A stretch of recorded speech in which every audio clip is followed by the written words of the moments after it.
One person came and told me, while I was doing dawah, one non-Muslim came and told me, mind your own business. What should I do? I told him, I gave him incidents.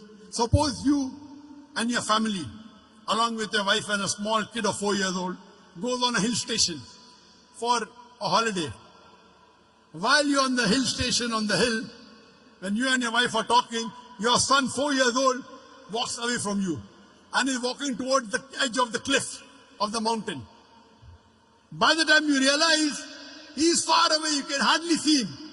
But you say, Ahmad, be careful. But your voice cannot reach there. He's far away. You can see him.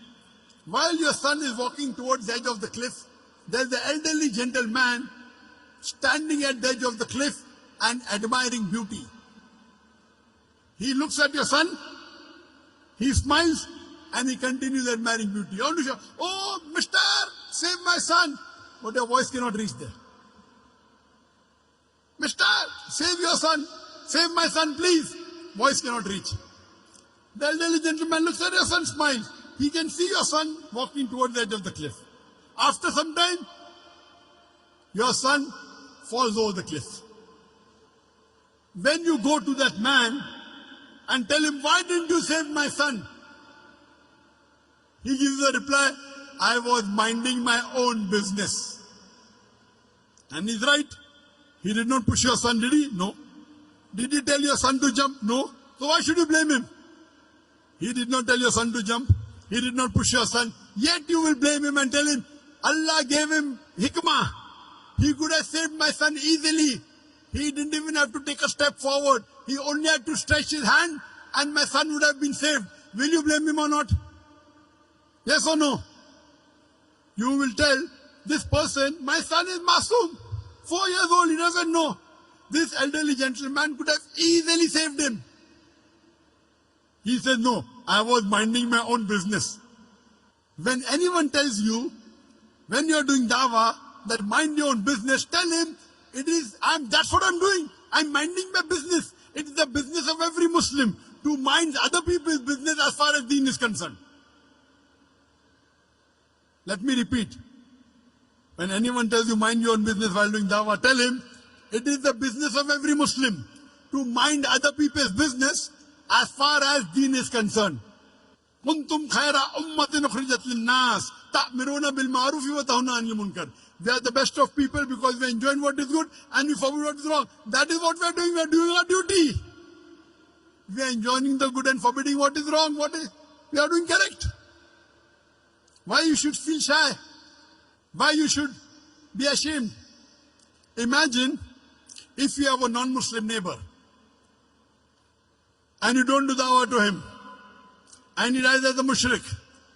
On the day of judgment, Allah will ask him, did you accept Islam? He said, no. He said, no one told me. That's right, but didn't you get the message? Allah gives the message himself. He didn't accept Islam. He'll go to hell. Allah will ask you, did you deliver the message to your non-Muslim neighbor? And if you say no, you will follow him. You will follow him because to deliver the message to the non-Muslim is fard.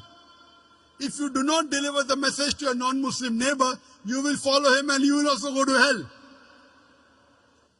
Allah subhanahu wa ta'ala says in Surah Al-Asr, chapter number 103, verse number 1 to 3, the criteria to go to Jannah. Rahe-Nijat, the way to paradise. Allah says, Wal Asr. Innal insana lafi khusr. Illa alladhina amanu wa amilu salihati wa tawasaw bil haqqi wa tawasaw bis sabr. By the token of time, man is verily in a state of loss. Except those who have faith, those who have righteous deed, those who exhort people to truth, and those who exhort people to patience and perseverance. There are minimum 4 criteria required for any human being to go to Jannah. Number 1 is Iman, belief, faith. Number 2, Amal Salihat, righteous deed.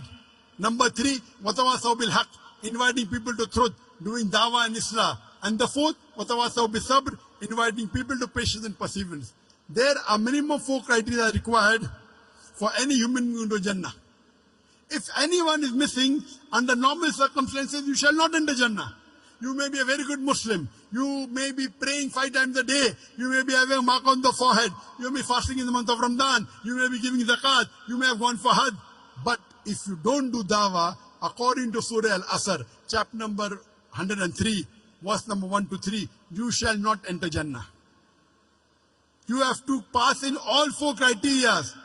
If you only dawah, all 4 are important. Iman, righteous deed, dawah and islah, and inviting people to patience and perseverance. If anyone is missing, you shall not enter Jannah. All 4 are required.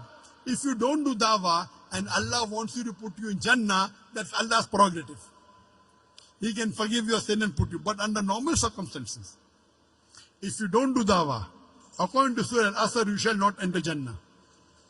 It's the fard, it's the duty of every Muslim that he should convey the message of Islam to those who are not aware of it. Dawah is fard in Islam. At least a part-time da'i.